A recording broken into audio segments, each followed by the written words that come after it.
Traveling the Vortex.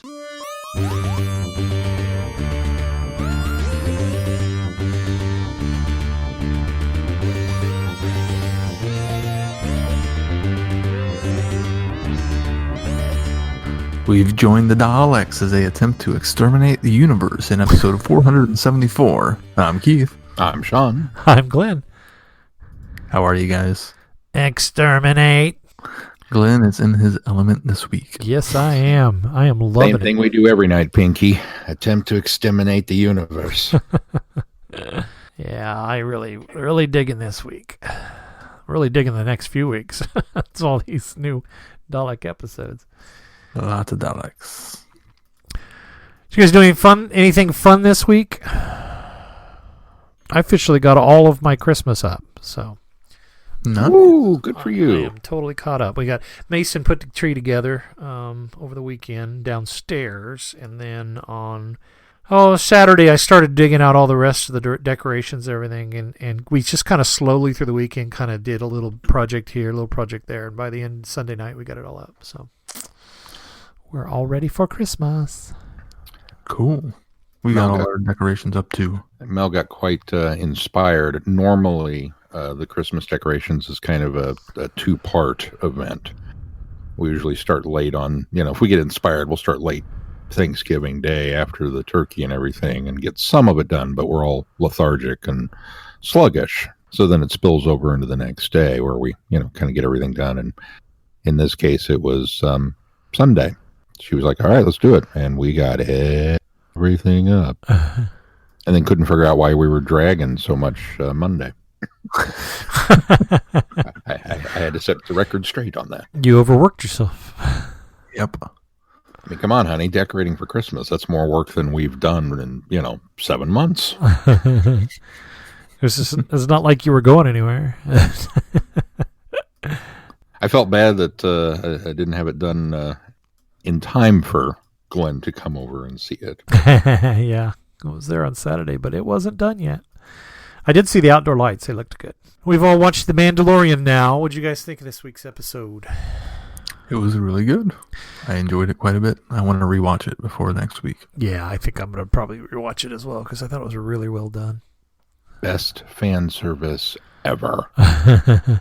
And I really enjoyed the fact that it felt so much like it was very much a nod to Kurosawa with the way that the episode was not only constructed but visually. Yeah. The interior of the courtyard was very, feudal Japan and samurai feeling, which then just made me really, really think that we need to get a petition together so that we can get Jenny Tartakovsky in to direct an episode next season because so much of the show has been Samurai Jack. Did you guys watch anything else? We finished season 4 of The Crown. It was good. Oh, cool. Highly recommend, especially if you've watched the previous seasons. We finished Watchmen, the HBO series, which was quite good. I've heard nothing but good things about it. It's impressive. It even won Emmys. Yeah. Not just me. And then we watched Enola Holmes, the Netflix offering. Oh, yeah. It was fun. I would not mind if there was another one in the works down the road. I wouldn't be surprised if they did another one down the road. A lot of people liked it, so. I'd be okay with another Sherlockian mystery in that style starring her. And then we watched an absolutely bizarre movie that Julian suggested. I believe here it's called Iron Mask. I think the official title is Journey to China, The Mystery of Iron Mask. Yeah. Which is the Jackie Chan, Arnold Schwarzenegger pairing, neither of which are the main character. Is that right? Yeah. Oh, because the ads make it look like they're the stars. Oh, hardcore. But no, they have sub. What's the word I'm looking for? They're not bit parts, but they're not the leads. It's I don't know. I'm eventually I'll get around to reviewing this one for Flicks with Friends, and I'm not sure how to do it because it's 3 different movies that they mashed together, and it's so very odd. And there's parts of it that are like, okay, this is just bonkers enough to be okay, but it's really, really out there. And then we got to the end and discovered that it's a sequel, which nobody knew ahead of time. Oh, no. So there were huge chunks of the story that we were going, why don't you talk about that? You like name dropped this right at the beginning and then never did anything with it. That's really, and then we found out that's what the first movie is apparently all about. So.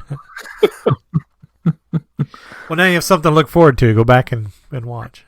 I don't know if I'm looking forward to it, but yeah, I gotta see what happens. You feel compelled to do it now. Huh? I watched Bill and Ted's Bogus Journey. We're on a slow rewatch leading up to the third movie. We got all excited when the thing was coming out. We were like, yeah, I can't wait to see this. This is really good and funny. And then we watched the first movie, and then I don't know, it's been about a month ago, and now we just got around it. It's just a matter of not being tired enough to sit, because we have to kind of plan our movie watching together, because one or the other of us will be too tired to watch a movie, or we'll fall asleep watching something, so we both had to make sure that we were going to get through it. We did, and I remember that not being a very good movie, but it's a lot better than I remembered. And so what I appreciated about it most, it's certainly not as good as the first movie, but what I appreciated about it the most is the fact that they don't regurgitate jokes, which is what a lot of successful comedy film sequels will do, is they will just completely rehash jokes. And while there's certainly a lot of the things that Bill and Ted do are very atypical of Bill and Ted, the jokes aren't rehashed. They don't redo things, and so I appreciated that about the movie. I agree. I think it's definitely a film that surprisingly has gotten better with age. Well, we got a lot of news to tackle, so let's go ahead and move on to that. Revolution of the Daleks will be airing on New Year's Day. Finally. Trailer. Finally, we get some confirmation on that. Loads of details about the episode, including the fact that Captain Jack is back. Woo-hoo! Yeah, that was a surprise. I think we, obviously speculated when he showed up briefly in that episode last season that he would probably be returning. That felt like that was a tease ahead to, this isn't the last we'll see of Jack, but so not surprising, but also at the same time, it was unexpected until I saw the trailer. Yeah. What do you guys think of the trailer? I think it looks good. I think I'm sure the Doctor will have a lot more to do in it, but they really don't highlight the Doctor at all. It's really Jack and the companions that we get a lot of, and so it was kind of an interesting take on a Doctor Who trailer that we don't see a lot of what's happening with the Doctor. We get that one kind of shot where she's still, counting the days in prison, and then I think there were a couple other shots, but they don't really let on to what's happening there, and I appreciated that. It was a really good tease. Yeah. I was also very surprised to see Chris Noss' character come back. Oh, yeah. I forgot about that. We hadn't seen him since Arachnids in the UK. Yeah. And we kind of bemoaned the fact that he ran off and escaped. So this. Well, I think even back then we said that felt like a setup to bring him back at some point. Yeah. This was all. This episode was all about setups in prior seasons. Yeah. But wait, there's more. Yeah, it will be 75 minutes long and will air at 6:45 GMT on BBC One and 7 p.m. Central Time on BBC America. So it's only going to be 2 minutes shy of what Day of the Doctor clocked in at. Yeah, I saw somewhere that this is the longest special since Day of the Doctor. So then we also get official notice and word that Ryan and Graham will be leaving the show at the end of this episode. Ooh. Which again wasn't a big surprising news, because I think there's been a lot of speculation and a lot of rumors that was happening anyway. So I think we've all been kind of prepared for that happening. Yeah. It's not surprising at all. Yeah. What else is in the news? Lots of DVD announcements. The next season to get a Blu-ray set is going to be season 8. Grant's first season. Yeah, so that'd be John Pertwee's second season in the U.S. if we're going by the U.S. labeling of these DVDs, yeah. which I think is annoying, it'll be John Pertwee season 2. So this features Terror of the Autons, The Minds of Evil, Claws of Axos, Colony in Space, and The Demons. That'll be the debut season of the Master as well. Yeah. Cannot wait. Did you guys And see of course- the trailer for it with Joe and David returning? I did not get the chance to Oh, watch you should watch it. It's really cute. They did it. They It did is so cute. Yeah, they did another really fun little tongue-in-cheek trailer with the two of them. They always do really good jobs with those trailers. Yeah, they do. More DVD news? More DVD news. They are going to do a special edition of The Web of Fear with a special animated episode for the missing one for that. So we're getting a new box set. Or not a new box set, a new DVD in 2021. Another version, because we've got the original release, which was the vanilla release. Then we got a special edition, I think, 3 years ago, and now we're getting this version of it. I don't remember the special edition. It must have been a UK only. Yeah, I think it was. It might have been. Now that you say that, but it was. It had it basically was vanilla, but had special features that they included on it. So. I think that this is encouraging for me because while number one, it's discouraging for a lot of people who are pointing out that I think they've just taken that episode because that particular story episode that's being animated in this is the one that allegedly was taken when Philip Morris had secured the canisters for this to return to the BBC, and one of them had been stolen before they got him out of there.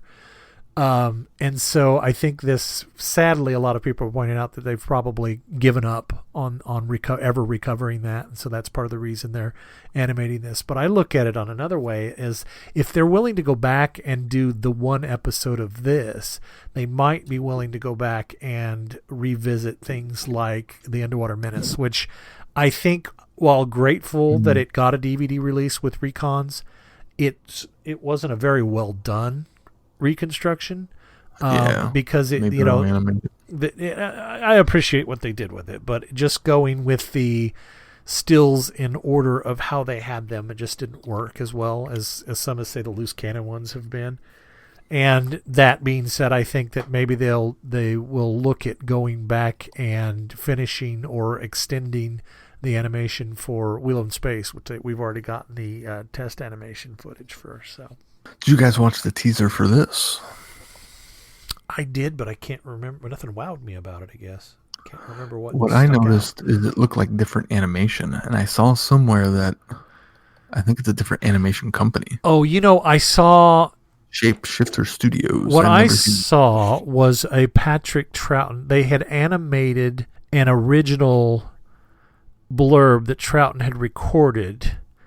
Was that what that was? That teased the Web of Fear, and I thought the animation looked a lot more fluid and a lot different than what we've got from the past. So I wondered about that as well. Now that you say that, it looked a little bit to me kind of like more 3D-ish, kind of like what they tried to do with the Reign of Terror. But I didn't want to be the one to bring up Reign of Terror, but yeah, that's kind of where I felt as well. I don't know, it wasn't quite that, but it definitely had that.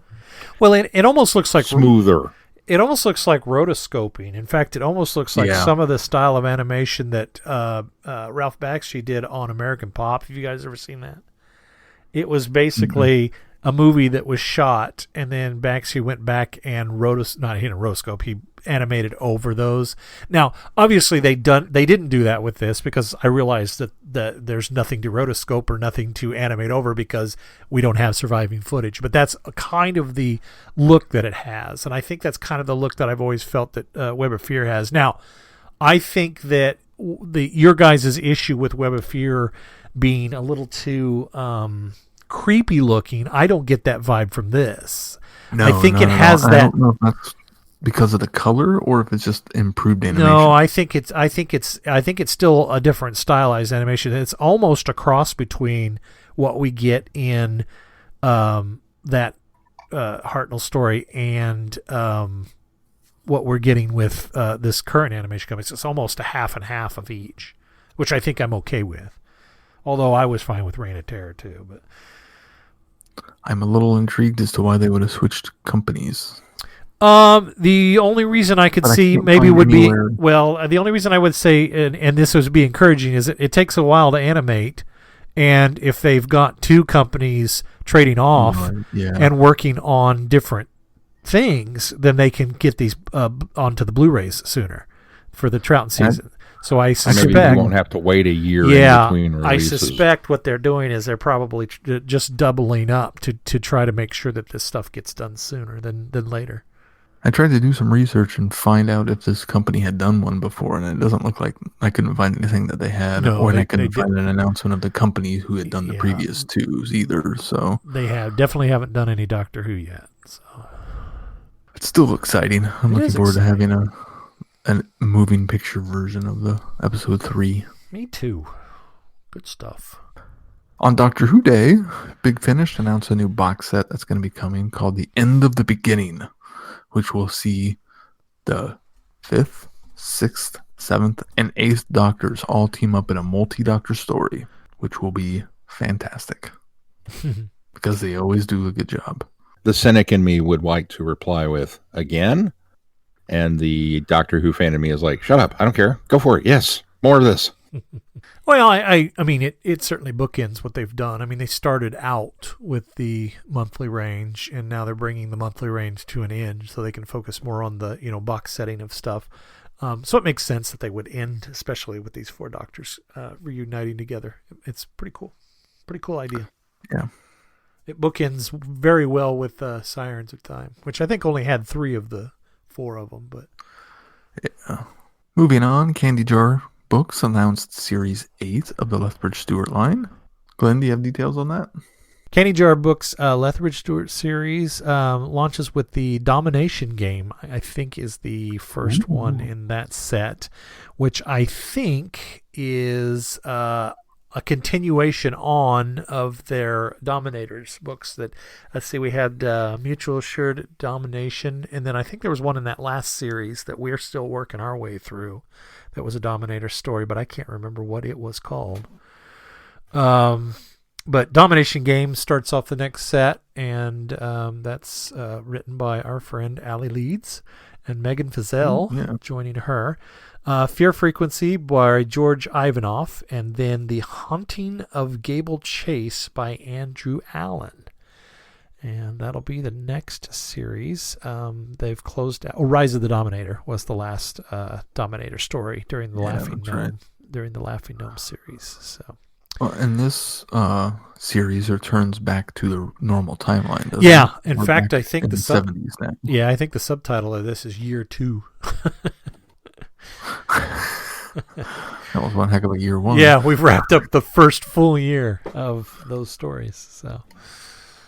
So that is exciting stuff, and we're of course going to get back on track with our Lethbridge Stewart stuff.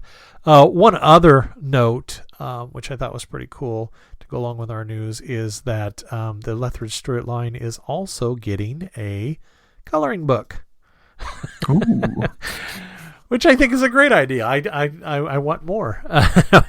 I still don't have the Doctor Who one that you guys refuse to color in, but they are taking pre-orders now. The art is by Martin Baines, which I think has done some of the artwork for the series in the past. It's little blurb says, fantastic collection of artwork is a must for all Doctor Who fans, as well as collectors of adult coloring books. It features 20 brand new pieces of art by Thunderbirds, Danger Mouse, and Doctor Who artist Martin Baines. So I'm looking forward to buying 2 of those, one that I can set aside uncolored and one that I can color.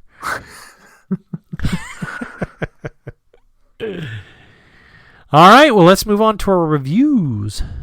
The Hollow Planets. The Doctor needs you. Incoming signal from planetoid TG-88.3 Omega, otherwise known as the Hollow Planet. Something or someone has knocked out the local android population and taken over the mining facility built long ago on the planet's surface. Are you ready to take on this intergalactic Doctor Who adventure? Meet assistants, hologram penguins, crack Dalek codes, and work with your team to help the Doctor save the day? Bum, bum, bum. So say if you don't do it, I will. Waiting to make sure that was the end of the description. Yeah, right. All right. So just to fill the listeners in on this one, this was one we have been planned on reviewing. I think we had it down the line, but we've moved it up. This is by the Escape Room. There's an escape room company in the UK called Escape Hunt. And they do some pretty cool professional escape rooms. And I think they've done a Cyberman one a year or two ago, and then they've recently done A Dalek Awakens, which is the in-person game that you can do for.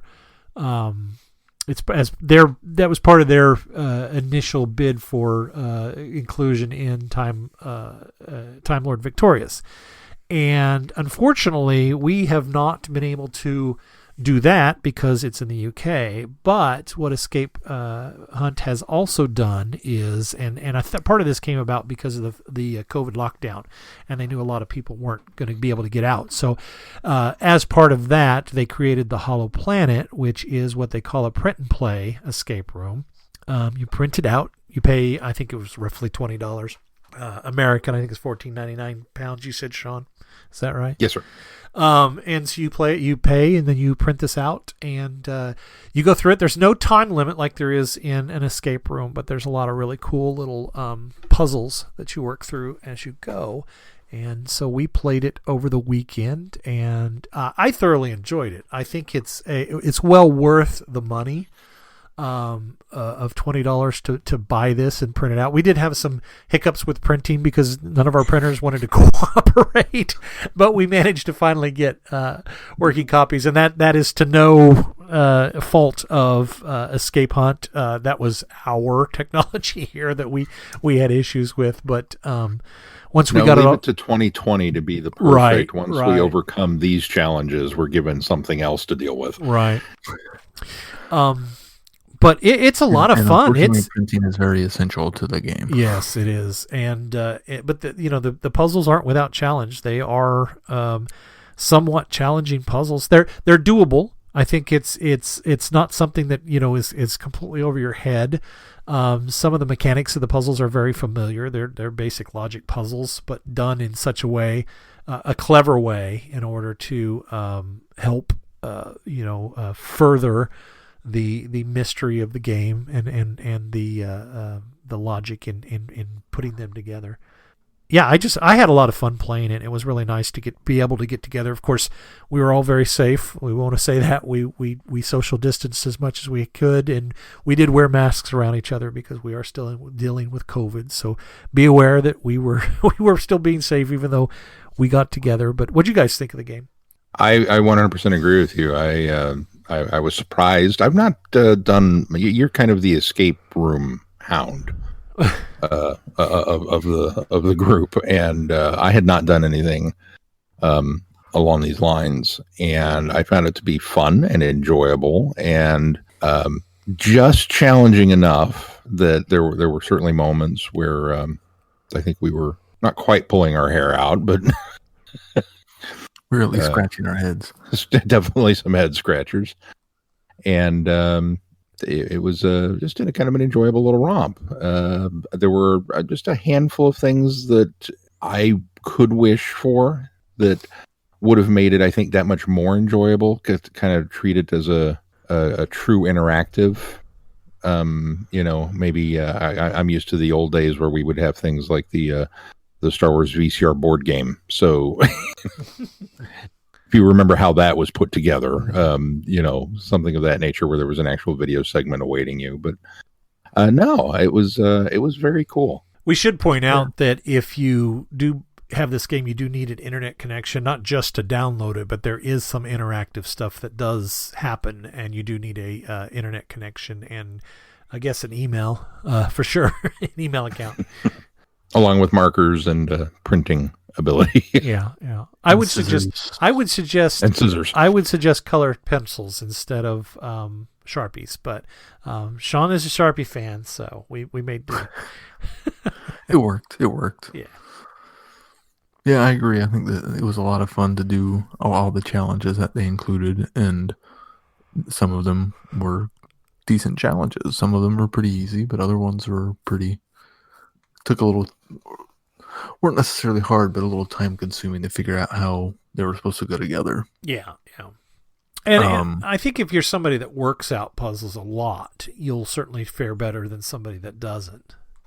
Oh yeah, and it's also at a high enough level where a tween could also do this with some parent help or younger, and be able to master all these puzzles by themselves. I think. Yeah. So I think that's a good thing, though. It's going to be a family game that you can play. There's a couple of small things that I had issue with, like one of the symbols that you're supposed to uncover isn't in a key that it's supposed to be used in, so it gets rather confusing of what letter you're supposed to use for that. But that's the only real complaints I had with the whole thing. I thoroughly enjoyed it. I thought it was a lot of fun.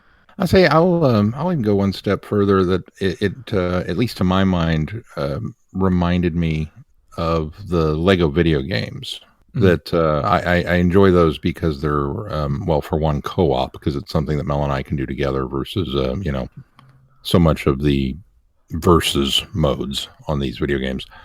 But I find the puzzles on the Lego video games to generally be pretty straightforward and just challenging enough that I feel like I'm doing something. It's not just mindless gameplay. It's actually, I have to work at it a little bit. And every now and then they do throw me a stumper where, we'll work at it for about an hour and then give up and go to the internet.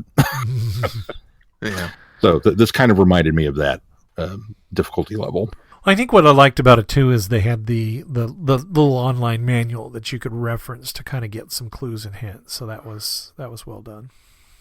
Which was the other nice thing about the online manual was it was like in character also. Yeah. So it kind of fit in, and it didn't really give you, here, go do this. It was, you still had to kind of think about what it was telling you and interpret it, which I thought was nice. It wasn't a straight out manual of, here's how you solve this. And in fact, some of them, looking at the manual, it wasn't very helpful. It kind of gave some context, but it didn't really help me figure out what we needed to do. Yeah. And really the Dalek aspect of it is fairly small. Yeah, it is. It is. Very large. One of the things that I hate to spoil. Well, yeah, I hate to spoil this, so I won't much. But I think the end of this game, as I got to thinking about it, maybe this will segue us into the next thing that we're reviewing, which is funny, is something we probably should have reviewed at the very beginning of this endeavor. But the Time Lord Victorious trailer. And the reason why we're coming to this late is because, or reviewing it late, I think we were all very well aware of it. But when the Doctor Who TV Time Lord Victorious website released their reading order, they included the trailer in the order, and it falls before the first video, or the first animated episode of Daleks. And the reason why I thought this would be perfect, especially now, is events that happen at the end of the game that we played could be implied that there's one of the reasons why this particular Dalek that's in the beginning of this might be out there. Now, the Hollow Planet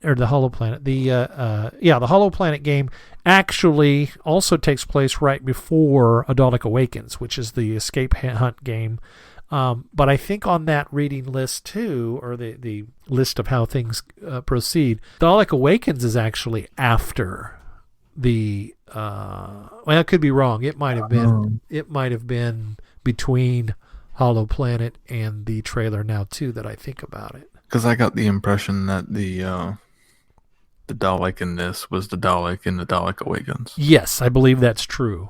But the reason I say that, I think that the Dalek in the beginning of, or in this release, I think is the Dalek that has to deliver the message, and I think that Dalek then goes on to deliver, or to attempt to deliver the message in the game, in the actual live escape room game, is what I think. I'm not sure, but I'm thinking that this is like an in-between kind of thing. So there's not a lot to say about the Time Lord Victorious trailer other than the fact that this kind of is what sparks off the event. At least I think the events in the timeline for the Daleks.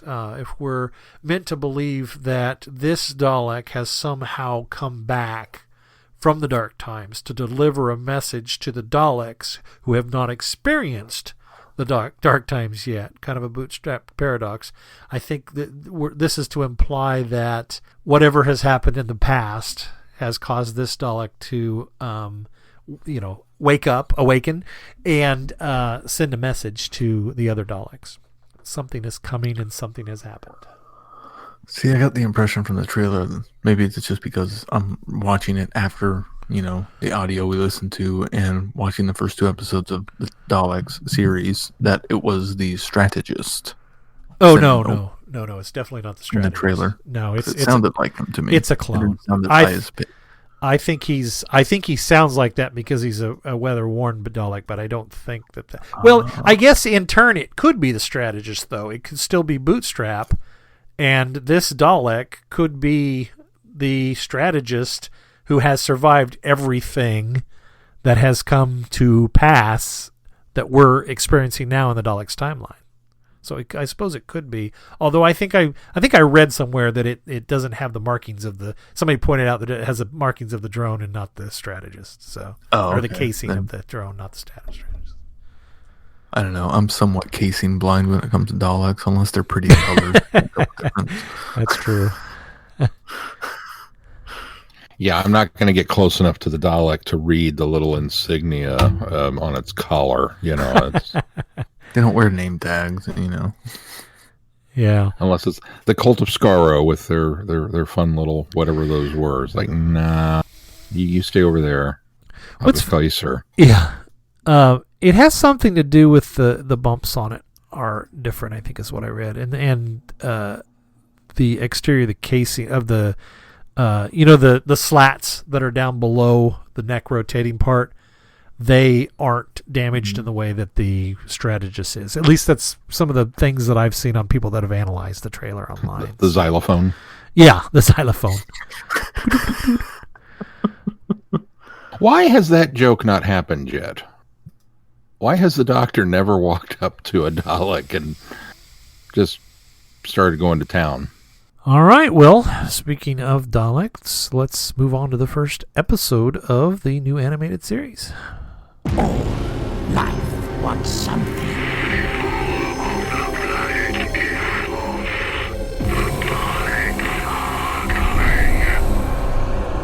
Daleks know only destruction. What is our archive to them? This is the Dalek Emperor. Surrender the archive to me. The archive must be protected. Behold the power of the Daleks. You have nothing to stop us. I found details of a race in the archive. I have known much about your race. My orders are to destroy it. Under attack. Withdraw. Withdraw. Leave this world. Flee back home if you wish. The Daleks must continue. This will be the end of the Daleks. For the mechanoids are coming. Maximum extermination.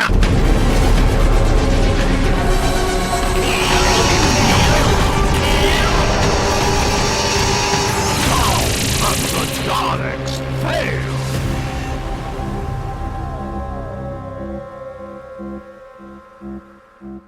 Bum, bum, bum. So, Sean, now, as of Saturday, you hadn't watched any of them. Are you just up to 1 and 2? You haven't watched 3 yet? I am just up to 1 and 2. Okay, all right. Very good. Well, we Same certainly here. won't. I have not watched 3 Oh, yet. you haven't? Okay, well, I won't. The desire was strong to continue. I'll say that. I won't telegraph anything that comes other than 3 is so far my favorite episode of all of them. I think that I really like this. It took me a little while to get used to the animation of this, and I think it's almost too slick and clean, but also rudimentary and primitive at the same time. The thing that kept striking my mind, and I wish he had never brought this up, was Keith referring to this as looking like Reboot from the late 90s, early 2000s. And I started this to back off on my opinion of the animation on it. Episode 1, I thought the animation's pretty good, and then in episode 2, they get to the desert planet, and I'm like, I'm watching a PlayStation 2 video. Yeah, so I think that the thing is the backgrounds are what are bothering me, because anything that tries to look organic, and I think because the planet does, I think that's where it falls down. I think when these sleek ships. The library of Islos, or the archive at Islos, looks terrific. Anything that's robotic or mechanical or industrial, all looks fantastic. But anything that looks organic, if it's explosions, they look terrible. If it's the desert planet, I don't think the desert planet looked terrible. But you're right; it looks very much like a PS2 video game. Not even a PS3; it's PS2. Yeah, that's what I'm saying. And I think I can be very forgiving of that. And the reason I say that is because they're obviously turning these out on a budget. And I think they were turning these out as quickly as they could. And these were a lot more robust than I thought they would be as far as content and time. I thought we were going to get little 5-minute snippets, but these things are turning out to be between 11 and 15 minutes each. So that's encouraging, because once we get, 6 episodes of this, you'll have about an hour and a half story in all. So I appreciate that they've done that, and so I can forgive them for cutting corners. But if you hadn't planted that reboot idea in my head, I would have probably not been bothered. The design of the robots, even the one in episode 2, is just it's just so simple. Actually, I like the design of the Sentinel in episode 2. I thought that was kind of a neat look. He kind of reminds me of Crow. He kind of reminds me of Crow look-wise. His head reminds me of Crow from MST3K. Yeah, I could see that. Crow, or who's the one from Futurama? Stand back, Red. I got to practice my stabbing motion. Yeah, I can see that too. I don't remember Keith saying reboot. It's entirely possible that he subliminally planted that idea, because that was exactly what I thought of when it started. I too was actually, I was a little surprised that these looked as good as they do, and that they were as long as they were. I was thinking that we were going to get, I don't want to say kind of a cheap knockoff, but a cheap knockoff. We're doing an animated Daleks thing. Oh, okay. Let us know how that turns out. Mm-hmm. But no, they and I think maybe especially with Islos, whatever the name of this place is, the archive, the whole planet had a very high tech feel to it. Mm-hmm. And so the backgrounds and the spires and the towers of the planet, I think that's what definitely lent to the kind of reboot feel, with being, almost inside a computer. Once you get outside or into the second episode where they go down into the secret base, that almost had more of a Halo feel, big gargantuan elevators. And, yeah, I can see that. Yeah. Things of that nature. But no, I was actually pretty impressed. Now I agree, the organic stuff, the explosions, I'm going to go with stylized. Yeah, right. But overall, the whole kind of experience reminded me a little bit of the Animatrix.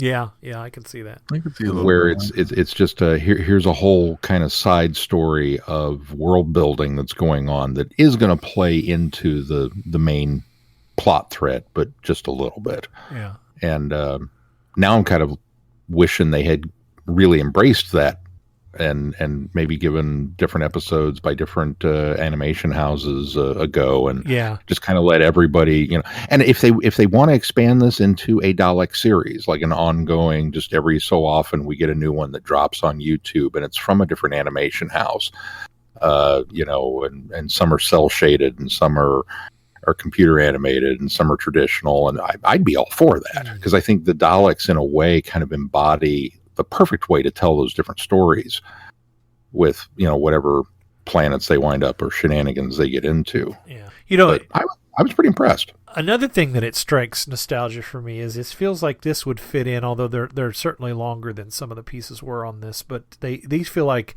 this. They give me kind of the same feeling as a lot of you guys remember the anthology series Liquid Television on MTV, and they would have just like small clip stories. I think Ian Flux got its huge start on there. Beavis and Butthead, I think, was on there initially, but it was just anthology pieces of things strung together. But it really kind of feels like this style of animation would fit in that kind of series. This is maybe a little more high tech than what they were working with back then, but just the feel of it with the minimal orchestrational background, the kind of the minimalism they go with the voices and the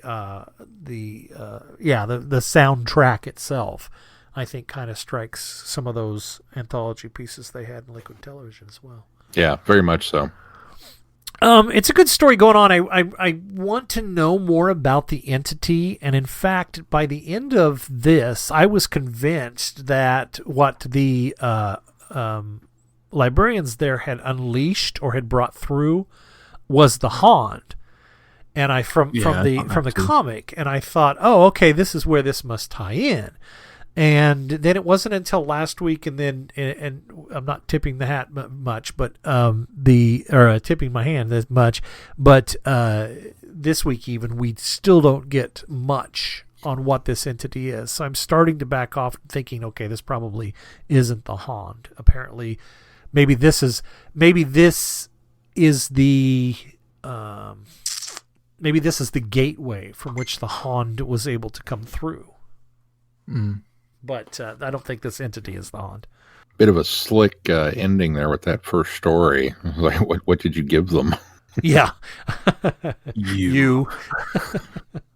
And something that I very much appreciate is that what Goss has done with this serial, at least so far, is he's taken something very familiar with Dalek stories, which is it's the chase, except he's flipped it. Yeah. So the Daleks are no longer the pursuers; they're the pursuees. They're chased. Yeah. And that is a very interesting role to put them in. What happens to the galaxy's most dangerous hunter when you put them on their back foot, figuratively, and you've taken away the reinforcements, you've blown up Skaro again. Mm-hmm.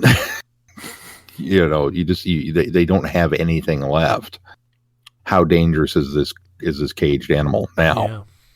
So I'm very, very intrigued to see where this goes. Yeah, I'm digging the story quite a bit. I think it's kind of a slow burn in the first episode, but by the time we get to the end of it, it's okay. And it is, and I think that on from there in the next one, and it just keeps moving. I think what helps it too is the length of the episodes. Is they don't have to do a lot of exposition, but if they do, they get to the action really quick, and then the episode's over. So you don't spend a lot of time going, okay, this is dragging. Where is this going?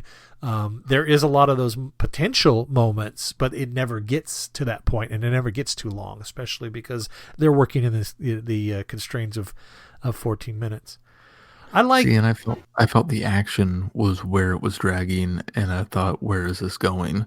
Especially in episode 1 and the assault on the archive and everything. It's just like, okay, come on, let's get to the archive so we can find out why they want the archive. Yeah. There was a lot of I'm not impressed. Look at these by big the epic action sweeping there. shots of us blowing up a city in the first one. But again, it's it's like a splash page in a comic book. This is the wow factor where you got to give us a little bit to show off, and we'll get to the meat of this here in a bit. I think that's probably what they're doing too, because they set that up early. Is it's a lot of flash of, hey, this is what you expect from the Daleks, so this is what we're going to give you before they turn it and say, oh wait, the Daleks are kind of the anti-hero here. Yeah, they try to give you the action and the swooping. I just wasn't wowed by the swooping action. I thought it needed to I thought it was just too static. I wanted more dynamic movements and seeing the Daleks flying around and being more, aggressive as opposed to kind of just sitting there shooting. Yeah. I'll tell There's you, a little bit of swooping around, not a whole lot. I absolutely love the retro feel of the Daleks in the story, and in fact, to the point where they're using not only are the Daleks flying, through propulsion, but they even I can't remember what the little flying things that they roll up onto. Some of the Daleks are flying that way, which is very much a device that was created in the Terry Nation annuals and the comic strip in 21st Century. 21st Century. And so so much so that we talked about last week how the Dalek strips were reprinted in that Doctor Who magazine special supplement, and that I bought, and I've been reading that and getting really excited. And then so much so that I forgot to bring this up for what I did this week, but I actually downloaded Daleks Destroy, The Secret Invasion, which is a audio book that is based on stories from the annuals back in the 1970s, from the Dalek annuals, and listened to that. Enjoyed that so much that I went back and downloaded the I think it's called Terry Nation's Dalek Audio Annual, which is the first book, and I think there's another one out that I still haven't picked up. But it's really striking, that nostalgia of some of this old Dalek stuff that we didn't necessarily experience because we weren't around. And it's not Doctor Who. It's not Daleks that we've kind of gotten through Doctor Who until recent, with this kind of amalgamation of bringing sort of the retro feel into the new series. So I'm really enjoying that as well. I'm glad you pointed out the flying platform things, because I noticed that right off the bat. It was like, is that Dalek flying one of those? Oh, it is! And I got very excited because I remember that from one of the annual comics. Yeah. Back in the day, that's how they had the Daleks fly around and get around, because they were keenly aware that Daleks couldn't roll over certain scenarios and certain situations. So they devised those, and then of course later on, I think Remembrance was the first to include the lifts, the repulsor lifts in the bottoms of the Daleks, and then of course that's become a thing in the new series too. I think that one of those is referred to in Jubilee, the Big Finish audio Jubilee with the Sixth Doctor. Refers to one of those Daleks flying in on one of those or the Daleks when they show up to, I think, retrieve the one Dalek that's laid dormant. I think there is a mention of that, so I think we at least hear about that in that story. It's funny, in my own personal headspace, it just depends on what story it is. If it's an early Doctor, if we're listening to a Big Finish audio with 5 or 6, they're totally on those. Mm-hmm. Even up to 7 for the most part. If it's an 8th Doctor story or later, then, well, obviously they're flying around on their own, because Daleks can do that now. Yeah. But yeah. But I wonder if it's a jetpacks versus shuttles kind of idea. Is that a jetpack is only going to have so much fuel and so much range as far as flight, and so you're going to need something that's going to be more shuttle-like, that'll get you further distance. And it's kind of the step between the jetpack, the shuttle, and the actual ship. And so some of these, Daleks are going to be on these flying dais type things. They're going to be more of the command that's going to have to do more of the hover around, perhaps go further distances, that kind of thing. Whereas the infantry soldiers aren't going to have to expend as much flight power, so they're obviously going to use what's already developed within their casing. So maybe you can kind of retrofit it that way. It totally makes sense from a an invasion force standpoint. Is if you're launching wave after wave after wave of Daleks out of a ship, why waste the personal fuel cells? Yeah. As when you can put them in a transport and get them down there and then turn them loose and have more oomph for killing things. Yeah. Yeah. TARDIS Wiki calls them hoverbouts. Hoverbout. Yes, thank you. I knew there was a name in there. In fact, I think it's referred to that in Jubilee too. I think that's the audio that I'm thinking of. Yeah, it's a great start. These first 2 episodes, I think, are quite enjoyable. I can't wait until we're able to review the next one because I have. Well, I'm going to say I've watched ahead, but I haven't technically because I just watched them as they come out each week. So, but I am ahead of where we're reviewing. But next week, so I'm excited to see what you guys think of it. Yeah, I think it's a Looking good start. forward to it. I really enjoyed episode 2, more so than episode 1. Yeah, I like to say the Sentry and well, I think the surprise too of that one was really neat. The fact that the entity had been there before and had already reprogrammed it, and I knew something was up when it kept referring to the strategist as Emperor, and we've already gotten hints dropped that the strategist obviously has lost favor with the Emperor for something he's done, and I'm wondering if that reference now might be that he failed the Emperor in securing the extra stored Daleks, and so I sort of wonder if maybe that might be what's being referred to in the 2-part comic book. But we also know, based on the conversation between the 10th Doctor and the strategist, that the strategist has sort of at one time was in a position of maybe more power possibly on the road to a higher position than what it is at this point. And so dropping those early on and then having the Sentry continue to refer to him as Emperor, as though the strategist sort of, I think it's implied that the strategist feels like he would make a better Emperor because he's a